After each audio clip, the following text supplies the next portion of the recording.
Welcome to Play Attention for your 4 to 6 month old. Now here's the cool thing about where you are right now, is that you, my friend, are an expert on your child between the ages of 0 and 3 months old. However, now your child is between the ages of 4 to 6 months. And in this period of time, you have a whole nother different child here. Your child is growing by leaps and bounds, both in motor skills, cognitive skills, and communication skills. And you're probably in that space of feeling as though you want to help your child meet those developmental milestones, pointing in the direction of where they need to go, but you're just not quite sure where to start. Well, Play Attention, my friend, is where you start. We're going to dive deeper into using that EAR framework, environment, activity, and response, to better understand who your little one is becoming in this stage of their development between the ages of 4 to 6 months.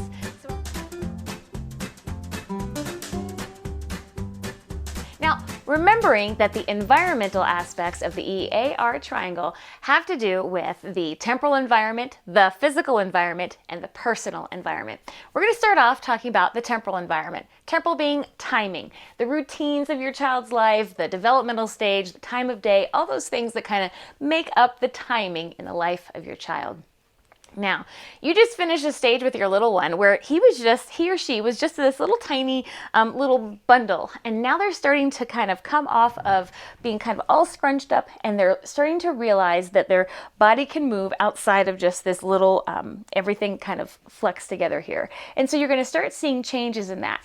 The big change for this 4 to 6 month old is their ability to use binocular vision, use both eyes together. So in that 0 to 3 month stage where you saw babies swiping at things, in this stage of development, you're going to start to see more accuracy with their swipes and their grasps. So this is a really, really fun time to see how baby continues to develop and move in that direction. Other things that are changing here is baby's starting to have a wider variety of different kinds of colors they're able to see. And so although they're still preferring those black and white high contrast images, they're going to start developing more interest in different colors that are in their environment. And babies naturally prefer natural colors. So the colors of natural flowers and green trees and green grass and those kinds of things. So a great time to get outside if the weather is conducive for your little one. Another aspect of the temporal environment for your little one is their motor skills. Now, their motor skills are really going to start to take off in this 4 to 6 month age range. Baby's going to start to learn how to roll more, rolling from their back to their tummy and to their back again. So that's a really fun part of this stage of development as well. Additionally, one of those temporal aspects of the environment is developing routines. Now, likely during this time, you have an idea of kind of what your daily routine looks like, but be aware that using your language helps develop those routines during the day. Now, what I mean by that is that when you say, oh, baby, we're going to go for a walk. First of all, you've done two beautiful things there. The first one is you've identified your baby by their name, because right now, guess what? They can recognize their name. And second, you've used a keyword that is walk. If you use the same words every single time you're about to go and do that activity, you, my friend, are building routine and consistency into the life of your baby. And then you're building expectation and understanding of what's to be expected for the next part of their day. So you, my friend, are building routines. Whether it's saying it's time to eat and using that key phrase, it's time for a nap and using that key phrase, all those different key phrases help baby cue in on what's happening in their environment, which further strengthens that bond and understanding of what life looks like as a little one.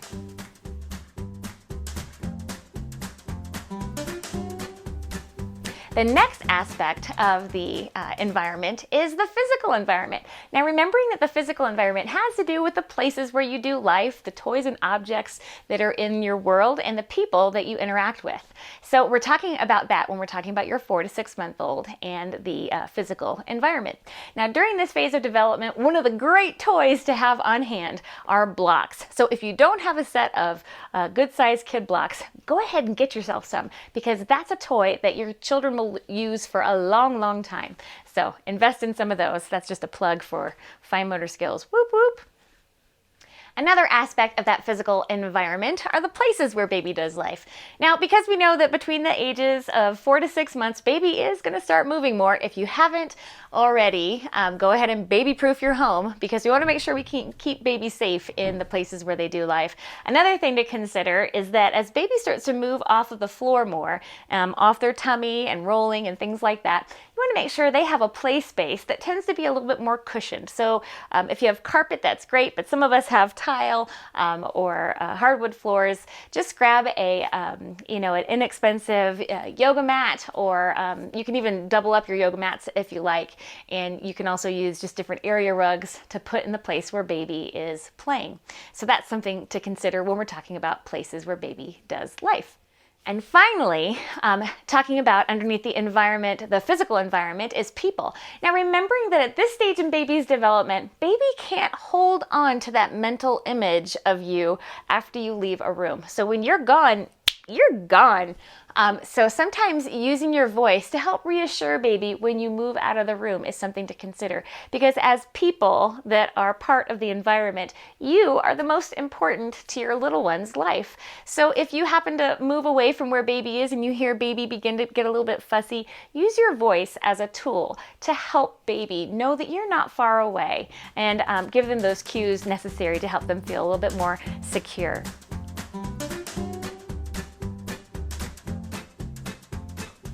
And the final aspect of environment is personal, all the feels part of having a 4 to 6 month old and being a 4 to 6 month old during this phase. Now, I think it's really important to note, especially during this time, after you've kind of made it through that first 0 to 3 months, is that this is a time often when parents reflect a feeling as though they're being manipulated or worried that they're spoiling their little one. Well, let me assure you, there's no such thing and no way that you can spoil your baby. And evidence actually shows that the more attentive and responsive you are to your child, the more secure your child is, the better they are as far as being independent as they get older, and the less whiny that your child can become. So understanding that being a responsive parent doesn't mean that you're being a manipulated parent, even though this is all new. This is a new experience as a parent, and it's hard to understand how much this little human needs you on a daily basis. But all these little things that you're doing to respond to your little one in these early stages really have a wonderful long-term benefit and a wonderful long-term payoff that is in the form of trust and bonding and wonderful relationship that you're forming with your little. So let me soothe your mind when it comes to feeling as whether or not you're being manipulated by your baby. Additionally, when we're talking about the personal environment for the 4 to 6 month old and all the feels that are kind of going with your little one right now, it's important to know that during this period of time, your baby may develop those beginning stages of teething, which can really contribute to a little bit of crankiness in your little one, also some drooling, but just be aware of that if baby seems fussy and you just don't know why. It could be that those teeth are starting to move around a little bit in their little mouth, and they might just feel a little bit uncomfortable. So that's something to consider during this phase of their development. And finally, when we're talking about the personal aspect of the environment, that 4 to 6 month old is going to take away your heart during this time, because during this period of time, it's something called mutual gazing. And you will, my friend, feel all the feels during this time. There was a great movie a while ago with Tina Fey and Amy Poehler that I love, and it was, I think it was Baby Mama. And there was a part where Steve Martin looked at Tina Fey and awarded her 5 minutes of uninterrupted eye gaze. And it's hilarious because I think about that when I think about this time with babies, because they want so much just to grab hold of your attention and gaze at you, because you are the most beautiful thing they have ever seen in this world, and they want to drink every bit of you in. And so it's a beautiful period of time where there's this bonding between caregiver and child that just seals the deal when it comes to all the feels. So I hope you make time to find the 5 minutes of uninterrupted gazing with your little. Probably not 5 minutes, but it might feel like that. But it's some of the best moments of your life.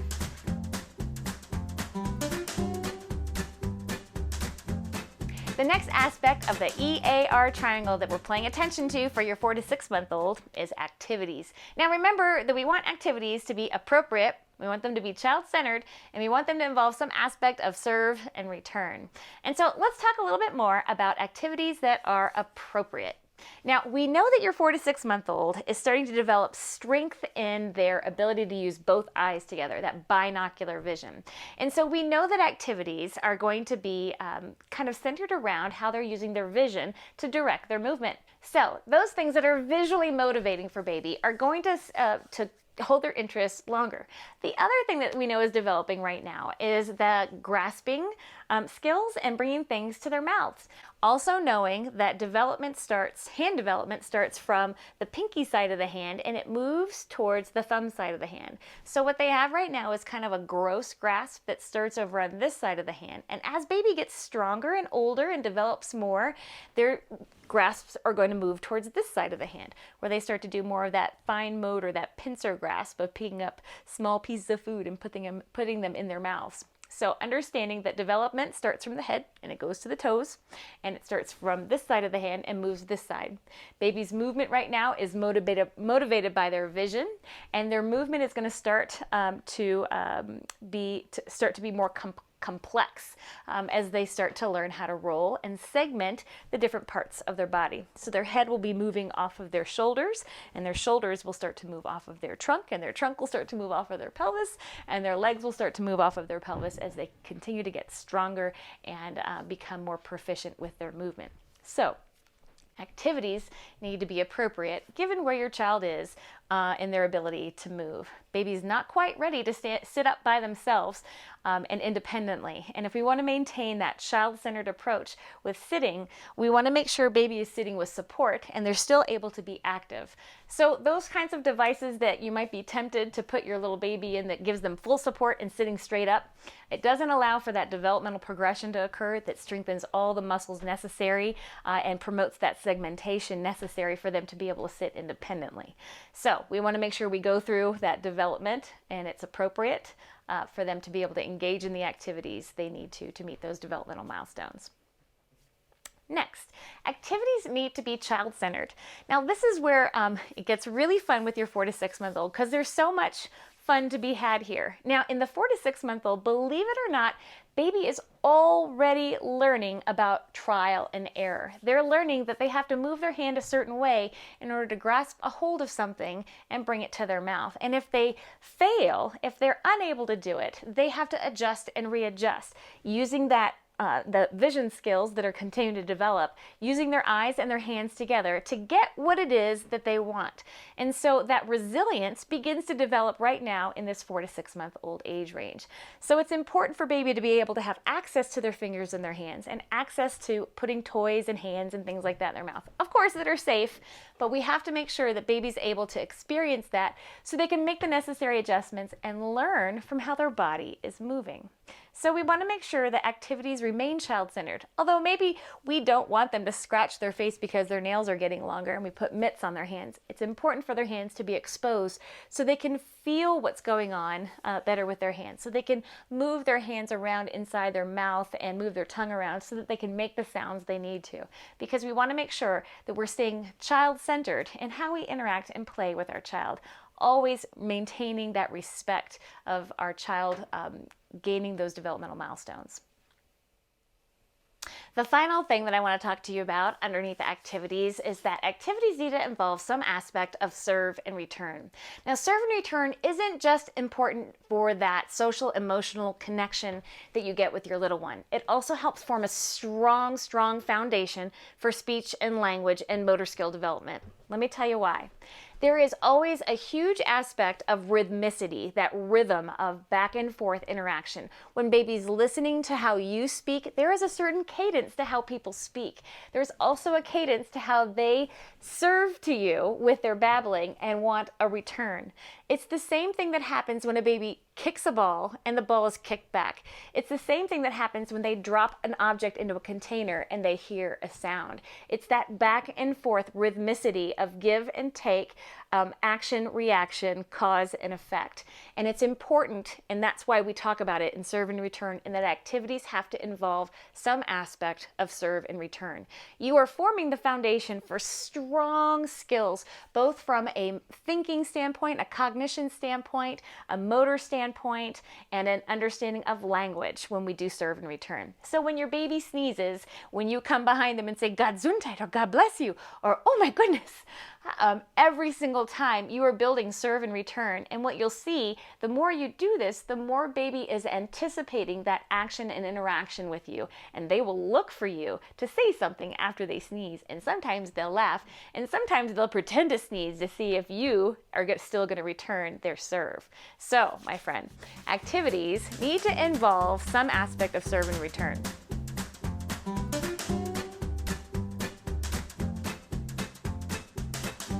The final aspect of the EAR triangle that we're paying attention to today for your 4 to 6 month old is response. We know that we pay attention to the environment and the activities that our baby engages in and within.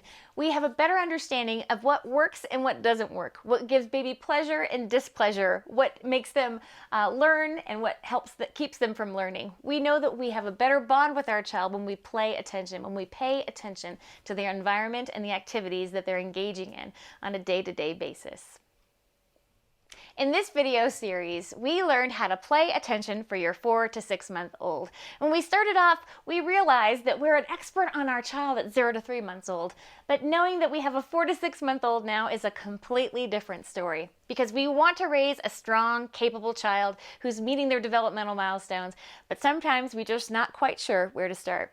We reviewed all the aspects of the EAR triangle as they pertain to your 4 to 6 month old right now, understanding where they are from an environmental standpoint in the temporal and the physical and the personal aspects, understanding about activities that are appropriate, child-centered, and involve serve and return, and then understanding responses for your little one too. At this point, we know where to start. And where we're going to start is in play to learn. So join me in our next video series as we learn a little bit more about the milestones our 4 to 6 month old is pointing in the direction of and how to help them meet those developmental milestones in our next video series of Play to Learn with your 4 to 6 month old.